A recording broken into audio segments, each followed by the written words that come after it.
Assalamu alaikum wa rahmatullahi wa barakatuh, mes chers frères et sœurs. Aujourd'hui, Inch'Allah, nous allons parler d'un sujet très important, surtout donc avec l'arrivée du Ramadan. Donc aujourd'hui, Inch'Allah, on va s'intéresser au comportement honorable et au bon comportement. Il a été rapporté dans de nombreux hadiths authentiques que notre prophète, sallallahu alayhi wa sallam, a dit « J'ai été envoyé pour parachever les hautes valeurs morales ou les nobles caractères ». Et ce hadith a été rapporté par Bukhari. Dans un autre hadith, notre prophète, sallallahu alayhi wa sallam, a dit « Ceux qui me sont les plus chers et qui seront les plus proches de moi au jour de la résurrection sont ceux qui ont les meilleurs comportements. » Et ce hadith a été rapporté par Tirmidhi. Il a été aussi rapporté du prophète sallallahu alayhi wa sallam dans de nombreux hadiths, ceux qui encouragent à la conduite vertueuse et à la bonne moralité, et dans lesquels il est clarifié ce qu'occasionne le fait d'avoir une bonne conduite comme récompense et rétribution abondante. Ainsi, on questionna le prophète sallallahu alayhi wa sallam à propos de la chose la plus méritante pour entrer au paradis.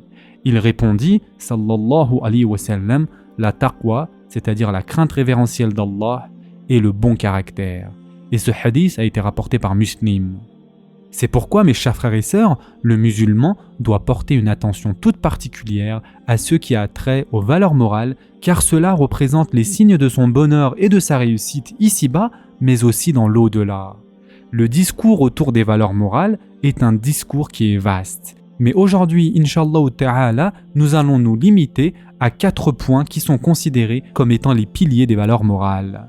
Donc, les hautes valeurs morales islamiques reposent sur 4 piliers. Celui qui en tiendra compte fera partie des gens qui ont une bonne moralité, et celui qui les aura négligés ou en aura négligé une partie sera privé de la bonne moralité selon la négligence dont il aura fait preuve vis-à-vis de ces piliers.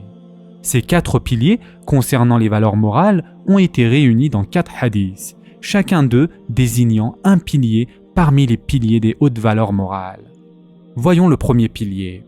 D'après Abu Huraira radiallahu an, l'envoyé d'Allah, sallallahu alayhi wa sallam, a dit que celui qui croit en Allah et au jour dernier ne dise que du bien ou qu'il se taise.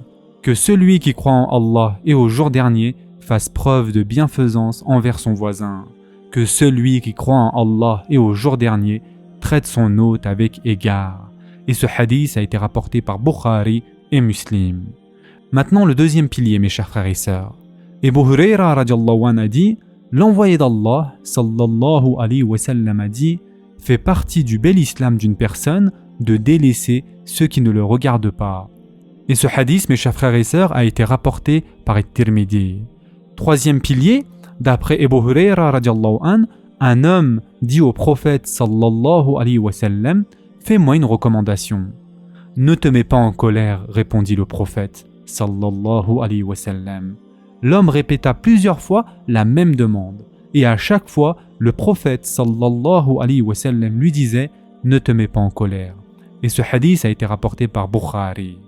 Quatrième et dernier pilier, mes chers frères et sœurs, d'après Anas ibn Malik radiallahu an, le prophète sallallahu alayhi wa sallam a dit « Aucun d'entre vous n'est véritable croyant tant qu'il n'aimera pas pour son frère ce qu'il aime pour lui-même. » Et ce hadith a été rapporté par Bukhari et Muslim. Ces 4 récits, mes chers frères et sœurs, font tous partie des 40 hadiths répertoriés par l'imam An-Nawawi, lesquels donc renferment les bons comportements et la haute moralité. D'ailleurs, tous les hadiths en rapport avec la bonne moralité qui ont été rapportés du prophète sallallahu alayhi wa sallam renvoient directement à ces 4 récits. Et cela nous apprend que celui à qui il a été rendu facile la compréhension de ces hadiths, ainsi que leur mise en pratique, aura réuni en lui les piliers des hautes valeurs morales. Et donc, comme nous l'avons dit, mes chers frères et sœurs, les hautes valeurs morales reposent sur ces 4 piliers. Parlons maintenant plus en détail du premier pilier, qui a trait donc à la préservation de la langue, et sa preuve est la parole du prophète sallallahu alayhi wa sallam, que celui qui croit en Allah et au jour dernier ne dise que du bien ou qu'il se taise. Ceci est le premier pilier, à savoir que quiconque ne préserve pas sa langue ne fera pas partie des gens qui ont une bonne moralité. Et parmi les fondements importants et les piliers robustes sur lesquels reposent les hautes valeurs morales, on compte la préservation de la langue. Le sens voulu par préserver la langue est la contrôler et la préserver de toute parole, sauf celle qui sert à un quelconque bénéfice. De plus, il y a dans la parole du prophète sallallahu alayhi wa sallam qu'il ne dise du bien ou qu'il se taise une invitation à réfléchir aux paroles à formuler avant de les prononcer. Car la parole, avant de sortir de la bouche, nous appartient, mais une fois prononcée, c'est nous qui lui appartenons. C'est pour cela qu'il est dans l'intérêt de l'homme de réfléchir à ses paroles avant de parler, et donc de prendre le temps de réfléchir aux paroles que nous allons prononcer avant de parler. Et cela correspond à 3 cas différents. Tout d'abord, soit cela va nous paraître comme étant un bien clair et évident, alors on peut prononcer cette parole et il n'y a aucun mal à cela. Soit cela va nous paraître comme étant un mal clair tel qu'un mensonge, ou une médisance, ou une moquerie, ou encore une calomnie, ou toute autre parole se trouvant être un mal évident.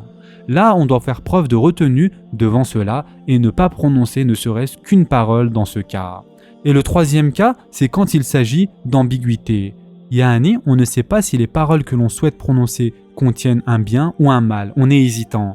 Cela n'est pas très clair pour nous. C'est devenu donc équivoque à nos yeux. Alors dans ce cas, on doit également faire preuve de retenue conformément à la parole du prophète sallallahu alayhi wa sallam. Quiconque se met à l'abri des choses équivoques aura préservé sa religion et son honneur. Et ce hadith a été rapporté par Bukhari et Muslim. Ainsi que la parole du prophète sallallahu alayhi wa sallam, renonce à ce qui t'inspire du doute pour ceux qui n'en t'en inspirent pas. Et ce hadith a été rapporté par At-Tirmidhi. C'est donc là un fondement essentiel sur le sujet des hautes valeurs morales et des conduites vertueuses. À savoir que l'homme doit préserver sa langue et ses paroles, il ne doit donc se prononcer que dans le bien. Et en effet, Allah Azza wa Jal dit dans le Coran « Ô vous qui croyez, craignez Allah et parlez avec droiture » Surat Al-Ahzab, verset 70.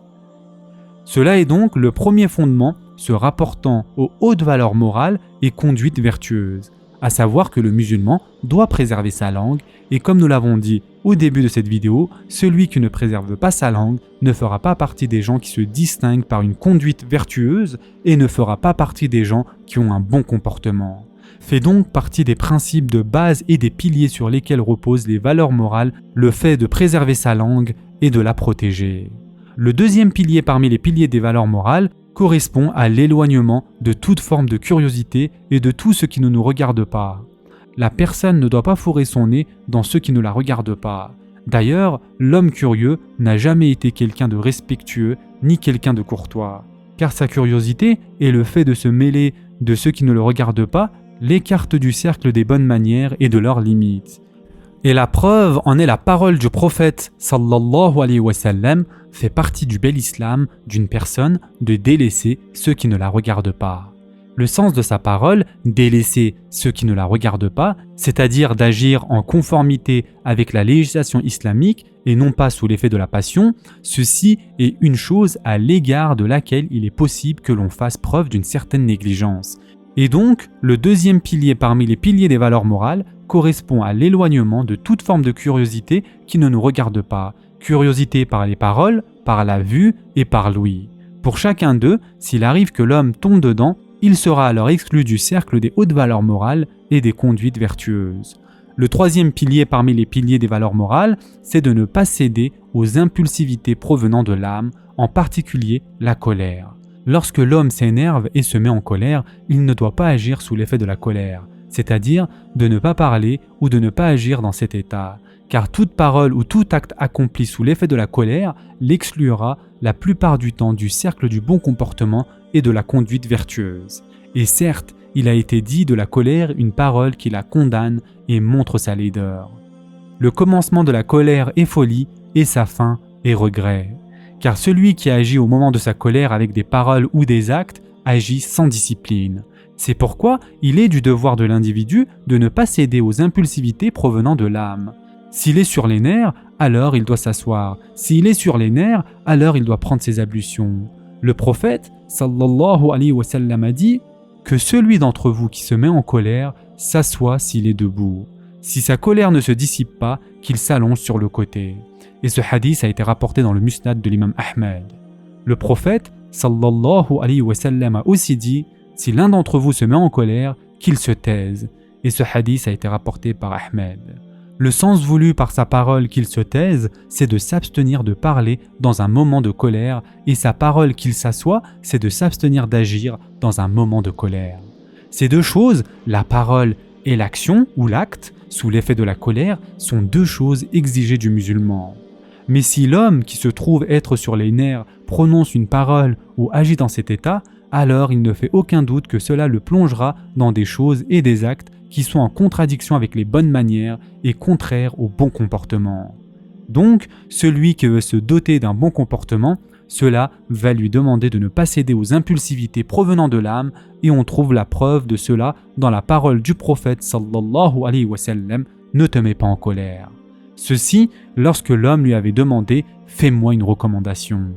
D'ailleurs, il répéta plusieurs fois la même demande auprès de lui.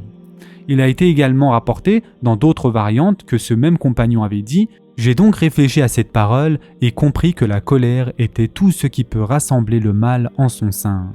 Si l'homme se laisse entraîner par ses émotions et par sa colère, cela risque de le pousser à commettre d'énormes péchés et de nombreuses mauvaises actions dont les conséquences sont désastreuses. » Et enfin, pour terminer, mes chers frères et sœurs, le quatrième point parmi les piliers des valeurs morales, c'est la sérénité du cœur. Le cœur de l'homme ne doit pas renfermer de la rancune, ou de l'animosité, ou de mauvais sentiments, ou des rancœurs, ou tout autre sentiment se trouvant être des maux et maladies qui rendent le cœur malade.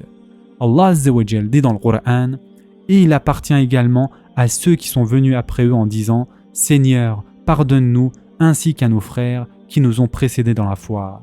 Et ne mets dans nos cœurs aucune rancœur pour ceux qui ont cru. Seigneur, tu es compatissant et très miséricordieux. » Surat Al-Hashr, verset 10. La sérénité du cœur de toute rancune, c'est quelque chose qui est requis.